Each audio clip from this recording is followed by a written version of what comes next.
Adrenal burnout. Maybe you've been told that you have it. Maybe you have a sneaking suspicion that you might be dealing with this. Well, adrenal burnout is really only describing one stage of adrenal dysfunction. So today I want to take a look at those 3 stages together. And in this episode, you're going to learn what those stages are, how to identify which stage you are potentially in by using the proper testing and by understanding the unique symptoms of each stage. Then, because I am here to help you take control of your health so that you can thrive in healing and freedom, I'm going to walk you through steps that you can take to restore your adrenal function depending on the stage you are in. So welcome everyone to the Even You Can Get Well podcast. If you are watching on YouTube, welcome. I am your host, Felicia Desjardins, a certified holistic nutritional consultant, registered bioenergetic practitioner, and a thyroid success coach for the incredible Dr. Rochelle Vong. And I am your holistic health practitioner.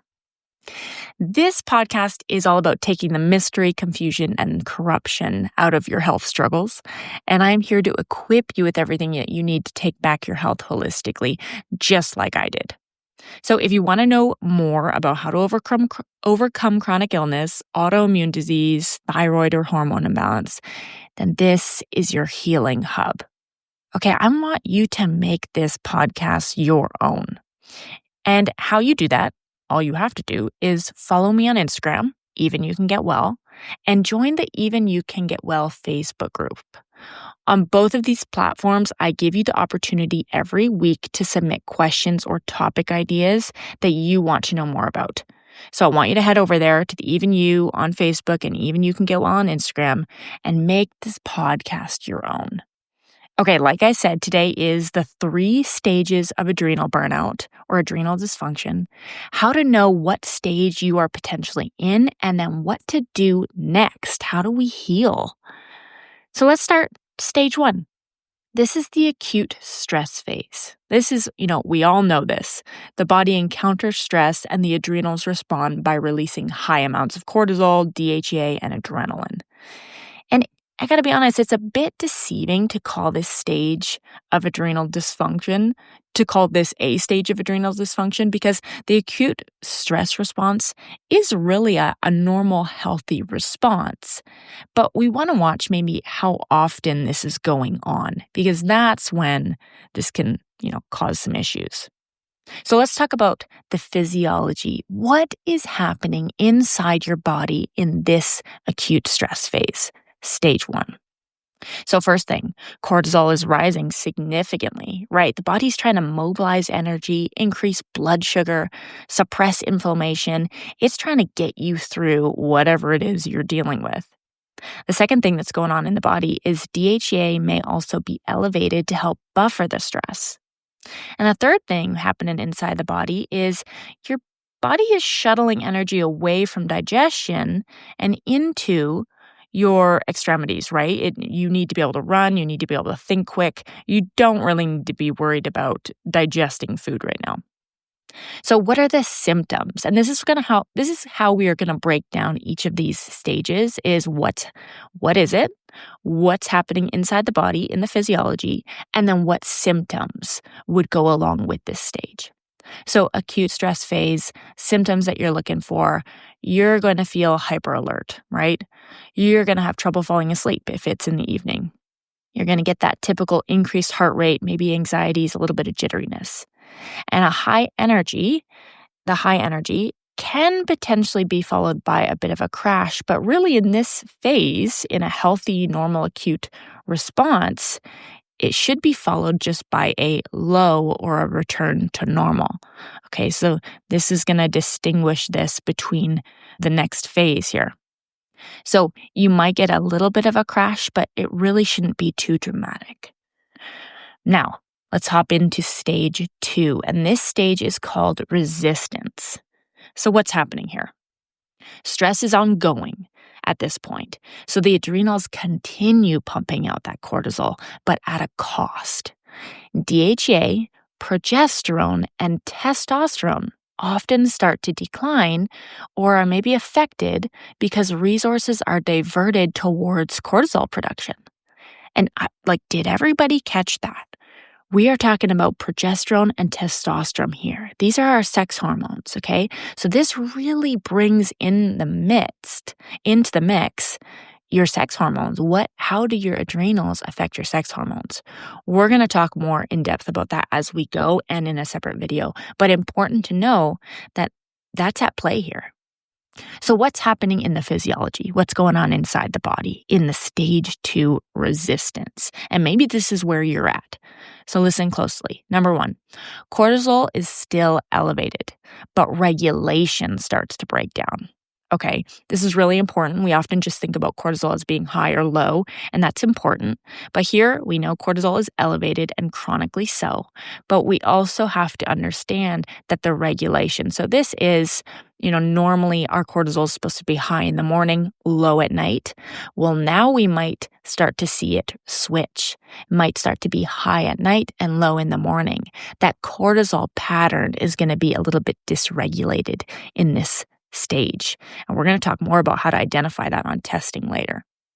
But this is also, I guess, gives you a little understanding or a little insight into the liver here, because the liver is responsible for processing all of our hormones, really, for metabolism.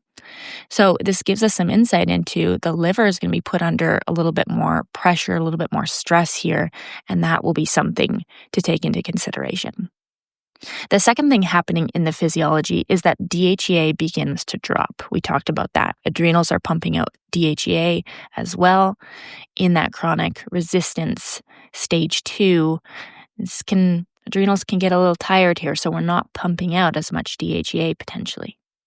The third thing, and this relates to our sex hormones, pregnenolone steal may occur. So instead of using pregnenolone for progesterone production, sex hormones, this precursor can get converted or diverted to cortisol production.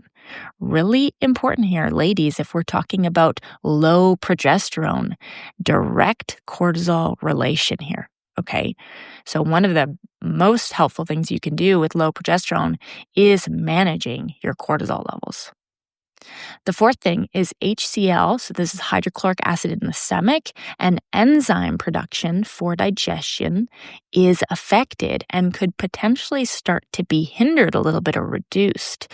So now we're seeing that chronic, gut issue picture here of I'm not digesting my food very well, maybe I have some more bloating, a little bit of gas, all kinds of digestive symptoms can pop up here. So if that's you're maybe, chronically in this resistance stage, your adrenals are pumping out adrenaline chronically and cortisol, and you might start to see those digestive issues. You might start to see these hormone imbalances.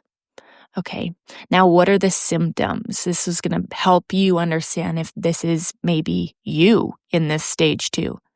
Number 1, feeling tired but wired.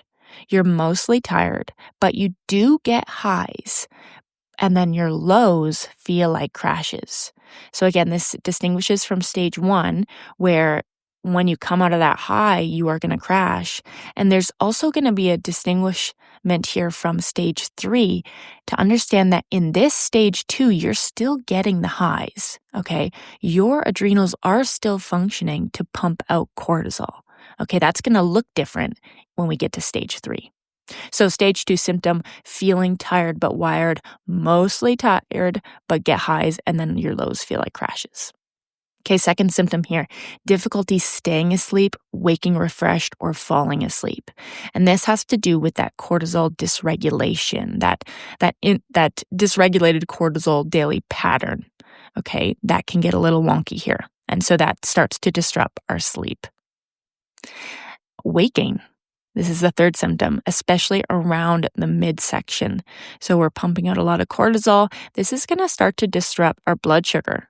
Okay, and that's when we can start to see maybe some insulin resistance popping up. That's definitely in the mix here.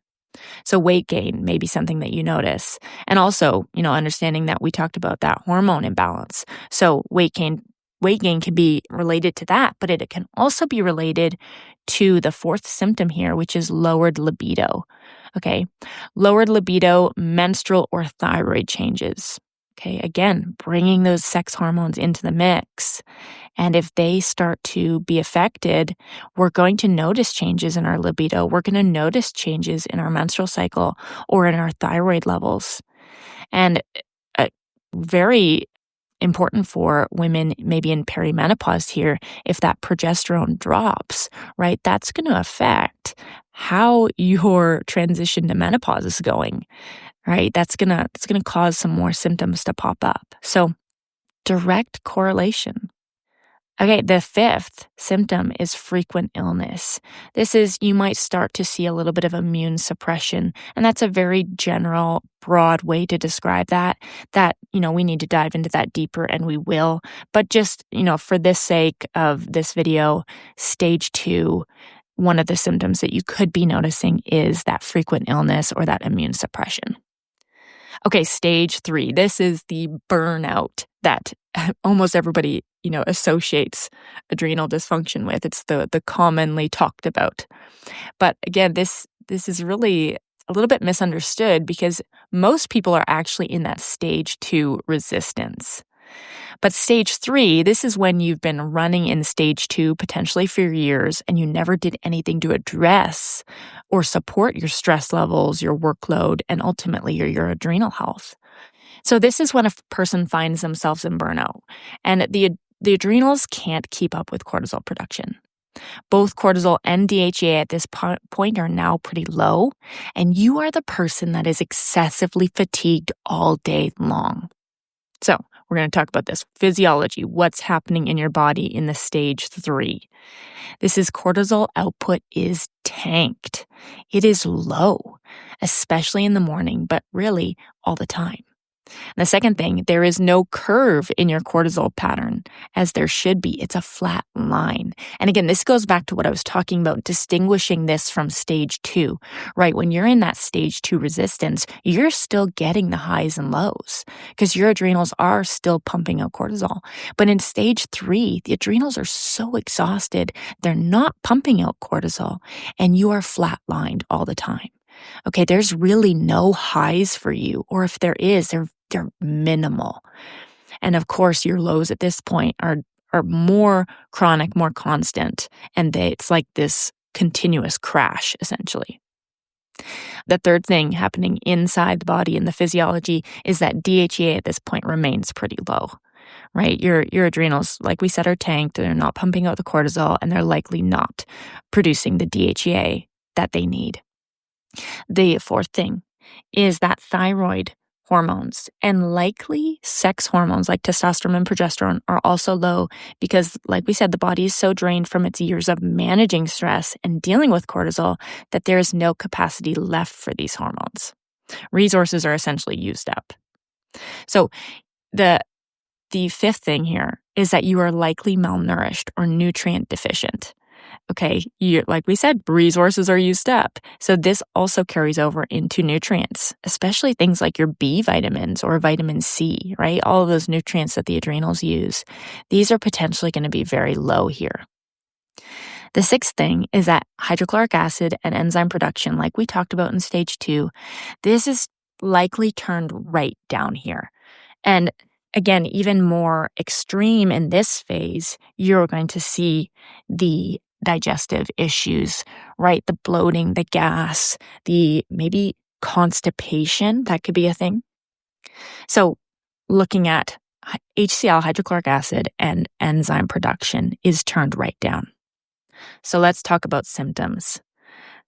Again, this is the profoundly fatigued person who is exhausted all day, every day. Next to no highs and lows in energy, always tired.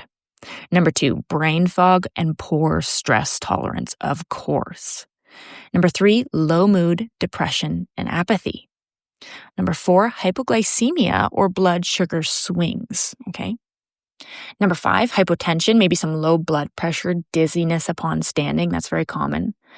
And number 6, like I just mentioned or touched upon, is this constipation, gas, bloating, trouble digesting, right? We're so turned down. We're so sluggish. Maybe at this point, our thyroid hormones are also, taking a hit and our T3 is turned down. And that creates this picture of constipation or, low digestive function. So those are the stages. I hope that gives you some clarity around symptom pictures, around what's going on in the body in the stages of adrenal dysfunction. But now let's talk about proper testing. Okay, this is I see this in all the clients that we deal with, that testing is just null today. It's so hard to have access to proper testing. And, you hope to go into the medical system and be able to ask for testing and, it be well received, but unfortunately it's not. So I want to talk about the tests so that you have that knowledge and you can be equipped when you walk into the doctor's office or wherever you're going to say, okay, here's what I'm thinking this could be. Here's the things that should be looked at. So some of those things, an AM cortisol, right? We want to see this AM cortisol on a blood test. We're going to talk about some third-party testing, and that's kind of going to be your best option. But the AM cortisol is still a good option. It's just not going to give you a full picture, right? You're not seeing your full daily cortisol pattern with an AM cortisol. You're just seeing it in the morning. But it is still a helpful tool. So if we see that AM cortisol is very, very low in the morning, well, okay, maybe we think or look towards that stage 3.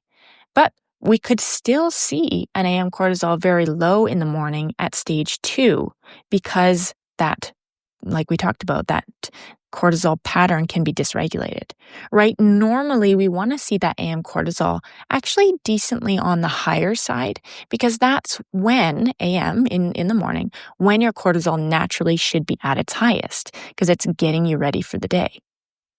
So we can see some dysregulation there. That's a helpful test in the blood work. Second thing, DHEA, like we talked about, because adrenals should be, producing your DHEA. If that's low, that could maybe point us to stage 2 or stage 3. And then we are looking into progesterone and testosterone. Those are 2 other hormones that you're going to want to get looked at. Like we talked about again, the cortisol production can steal away from progesterone production. And in terms of testosterone, DHEA is the precursor to testosterone. Okay, so that's why we can see testosterone drop a bit because DHEA is dropping. Now, the other test that you would want to do in the blood work, I would recommend for sure. These are just a couple, right? This isn't the full maybe spectrum of what I would do with a client, but these are just the real basics. But the other one I would add absolutely is a thyroid panel. So your TSH, your free T3, free T4. What are those looking like? Have those been affected? And if so, maybe we are in that stage 2 or stage 3 adrenal dysfunction. Okay, so those are just a couple to have done in the blood work. Now, the gold standard, the one that I love to use the most and is most common, I think, in the functional world, is the Dutch complete test. Okay, a Dutch test is a urine test. You can do it at home, but it gives you an in-depth look at your progesterone, estrogen, and androgen levels. So androgens, of course, including your DHEA and your testosterone, plus the enzymes needed to support their production. This test is so detailed. It is just so wonderful to work with. So you really get a full picture of what's going on with your hormones, which of course, allows us to have an understanding of what's happening with the adrenals. But the coolest thing in context of this video with the Dutch complete test is it comes with an adrenal section. Okay, so this adrenal section shows you cortisol output, cortisol metabolism, a 24-hour free cortisol pattern, and a 24-hour free, cortisone pattern. So cortisone being the storage form of cortisol.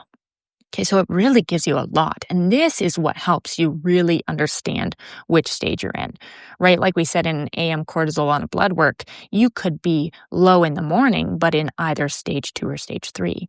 But with this adrenal section of the Dutch test, you're able to see, is cortisol output tanked? Is it low? Is it next to none? That's what's going to give us an understanding of maybe stage 3 burnout.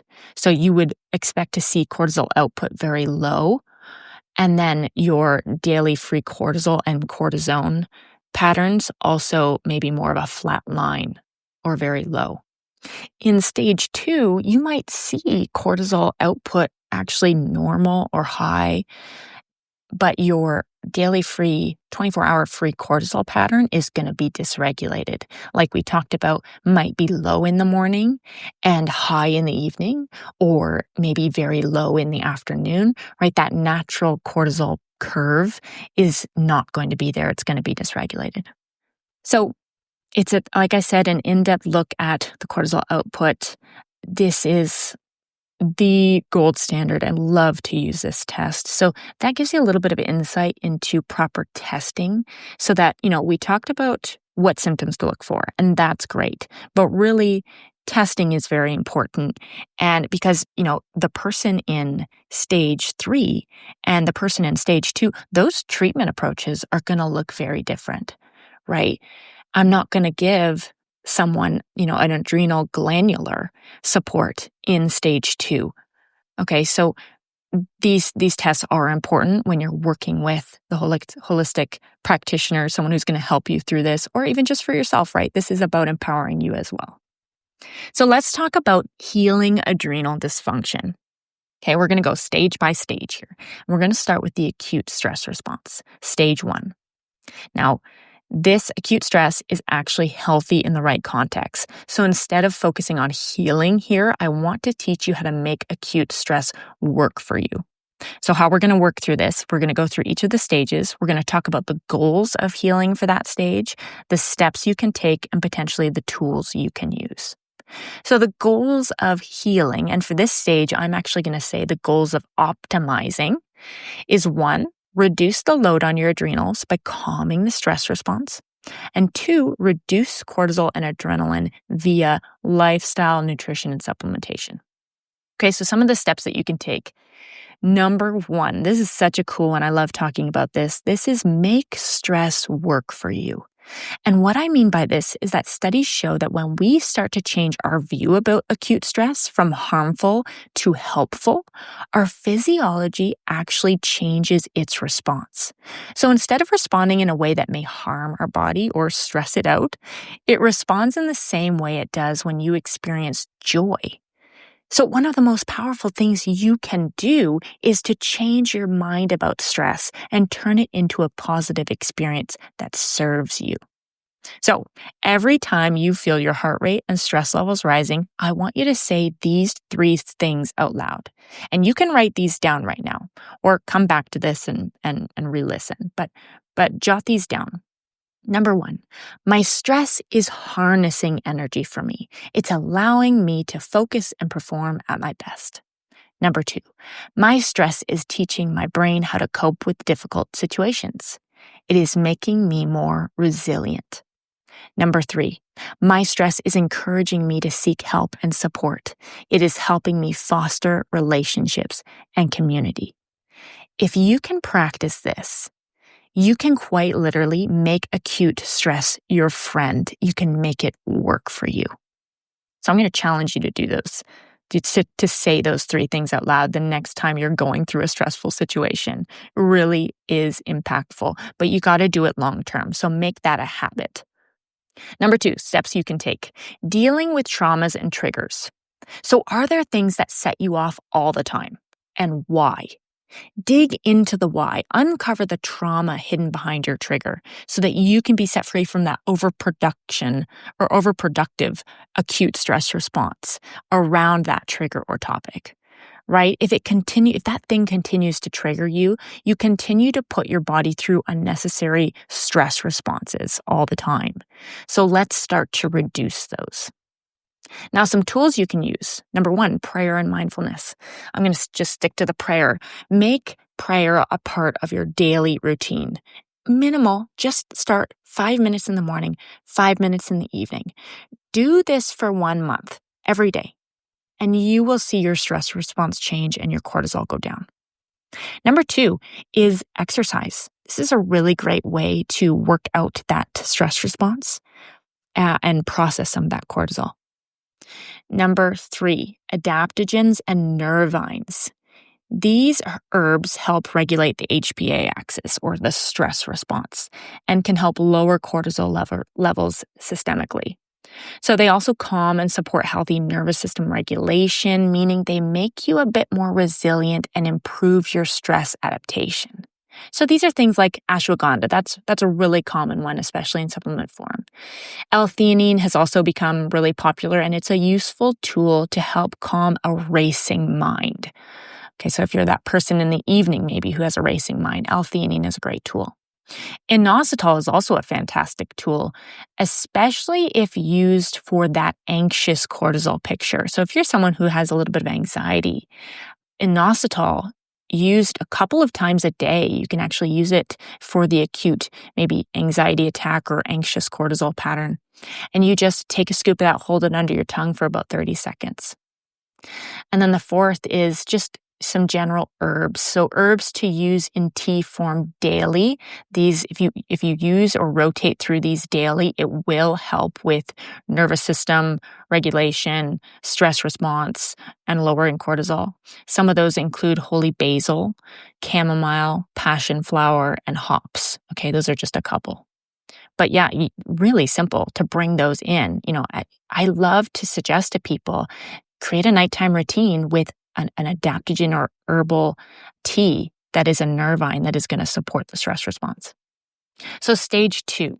So now we are into the healing discussion. So stage 2, as we discussed, is chronically elevated cortisol. You are stuck in the fight or flight response all the time, always going, never really living, just plowing through life. So the goals of healing in this stage: 1, reduce the load on the adrenals. We're going to talk about this. 2, reduce cortisol and reset a disrupted cortisol and melatonin rhythm, otherwise known as your circadian rhythm, right? Like, I'm talking a lot about this cortisol pattern throughout the day. But our circadian rhythm is the rhythm between cortisol and melatonin, right? Cortisol is supposed to peak in the morning, be lowest at night. Melatonin is the opposite. It's supposed to peak at night and be lowest in the morning. Number 3, you're going to support digestive function. That's going to be your third goal here. Now, some steps you can take. Number 1, change your lifestyle. I am going to be one of the few to tell you this straight up. We are not meant to work 6 a.m. to 9 p.m. every single day, right? Our bodies need rest. They need relaxation and joy. These 3 things need to be part of a daily life, not a weekly habit or when you go on vacation. No, honey, your daily routine needs to include rest, relaxation, and joy if you want to keep those adrenals happy and healthy for years to come and prevent yourself from going into stage 3, right? So like I said, so many people are in stage 2, and there are things that you can do to stop it, to reverse it, to bring healing and restore function to your adrenals, to prevent you from going to stage 3. But quite honestly, what I see in practice, the number one thing that people have to do, and this is hard for us to hear, especially as ambitious women, it's to change your lifestyle. Okay, so a couple of things that you can do, what this can look like. Number 1, scheduling a longer lunch. Enjoy that noon break to the fullest, right? Let's adapt maybe a European lifestyle here. Give yourself enough time to get out of a fight or flight and into rest or digest. It doesn't actually have to be as long as you might think, but utilize this time. Give yourself a little bit more time to enjoy. Number 2, each morning, I want you to write down one thing you would love to do that day, one thing that would be fun to do in that day. Do something that will bring you joy every day for the next month and watch your whole person change. I love giving this suggestion to people. It is so powerful, and it's quite frankly just fun, right? That's the point. Number 3, pick a time to shut off work every day. Example, by 6 p.m. every night, my computer or phone will be shut off. I won't answer emails. I won't take calls. No work. This is my time. It's my time with my family, or it's my time to just be quiet or do something I love. Number 4, establish a morning routine to help maintain a healthy circadian rhythm. So this can be as simple as getting morning sunlight exposure in the naked eye, plus maybe 5 minutes of mobility and then 5 minutes of reflection or scripture reading, and then journaling, that one fun thing that you're going to do every day. But that altogether, that's a 10 to 15 minute, thing. And realistically, most of us, I'm going to say 99% of us can fit that in. Even if we need to wake up 15 minutes early, right? It's not that much. So establish a morning routine. It's incredibly helpful. Number 2, steps you can take. Support digestive function. Okay, 3 tips for you here. Listen carefully, write these down. Everybody's struggling with digestive function, and if you're in stage 2, that's likely you. So the people bloating, the people struggling with constipation or diarrhea, okay? Number 1, deep breathing before one meal every day. Okay, I want you to pick one meal, and maybe it's your lunchtime.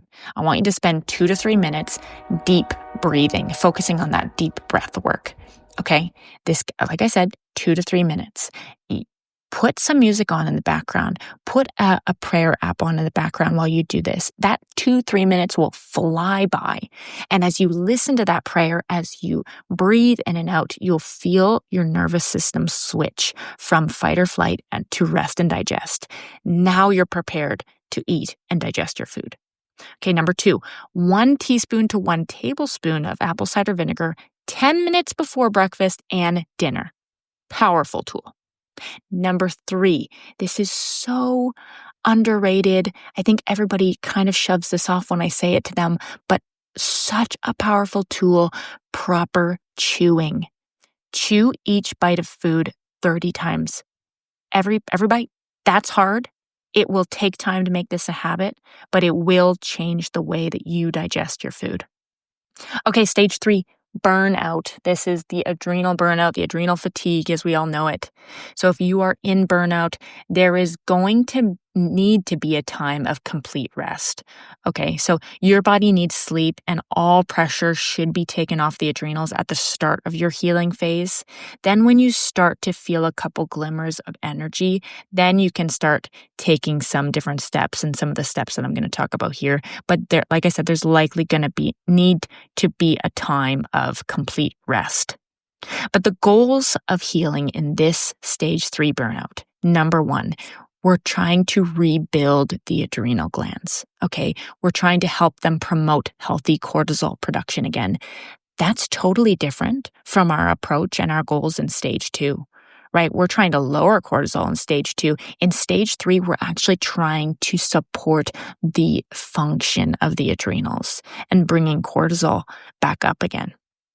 The second goal here is to raise DHEA, testosterone and progesterone levels if applicable. Number 3, we are turning digestive function back on here. That's going to be it for sure. So some steps you can take. If you are in this stage, you already know that you have no other option but to change your lifestyle, right? Life already looks a lot different for you with that excessive fatigue. Now the priority here is to eliminate any pressure in your life while building back capacity. This doesn't mean you can't do things or have to somehow weed out all stress. No, listen carefully. Anything that is a pressure or burden, a heavy load to bear, those things need to go right now. Okay, so maybe you need to reduce your work hours or work from home for a time, if possible. That's an example. Number 2, steps you can take. Morning and evening routines. These are a must. Okay, establish a pattern every morning and every evening that promotes rest, relaxation, and joy. But establishing a pattern here is an essential tool, must be done in order to help rebuild that proper circadian rhythm like we talked about. Number 3, walking, stretching, and mobility. Okay, working out is likely not an option for you right now, but movement is going to still be crucial. And it doesn't matter how small or silly these movement sessions seem, right? We are not trying to be the person that we were. Women, we struggle with this all the time. Unless I'm doing a full workout, it's not where I was. It's a hard thing. We have to get over this. And I know it's hard. I've been there. But the small, silly things, these are important. The goal is to start where you can. And eventually, as your adrenals are nourished and your capacity grows, you will be able to work back into working out. I can attest to that. I can give that testimony. Okay, so be gentle with yourself. Start with walks after meals, 5 minutes of stretching or mobility things.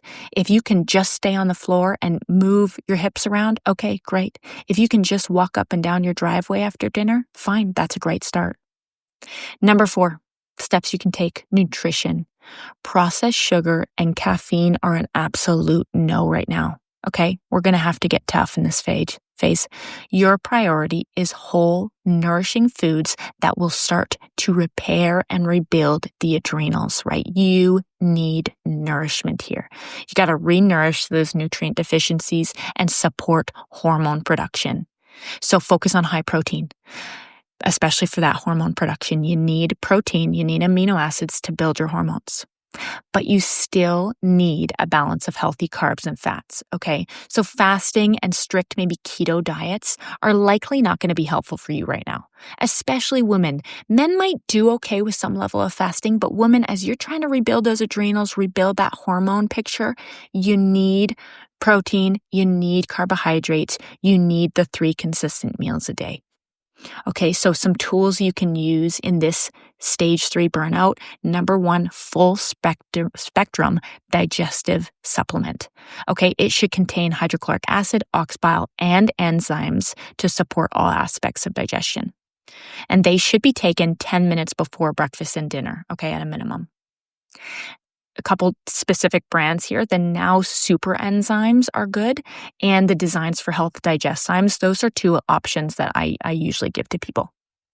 Number 2, tools you can use, adrenal support with adrenal glandular and herbs.